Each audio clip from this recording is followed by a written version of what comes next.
Paola. Oh. And now, ladies and gentlemen, ang aking huling ipapakilala sa inyo ay ating-atin. At sigurado naman walang papanigan to dahil di lumalabas ng bahay. Pero sikat na sikat at pasikat ng pasikat. At ang pagmamalaki po talaga natin tunay. Ang aking pong nais pakilala sa inyo ay isang Wish 107.5 Wish Bus Performer. At siya po ay daily contestant tawag ng tanghalan. And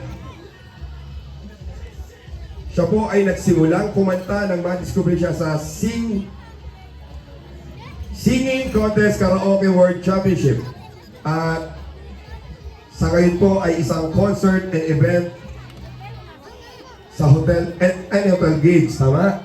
Siya po ay kasalukuyang concerts, events, and hotel gigs artist. Wala pong iba. Barangay Wawa ang ating-atin, ang muling nagbabalik, ang sumakit ng ulo kagabi. Jurado Russell Dionisio. Ang ganda ng laban kagabi, bisan. 10 yung natira, lahat yung 10. Wala talagang tulak. Nagka-premyo, pero kailangan may isa talagang tanggalin.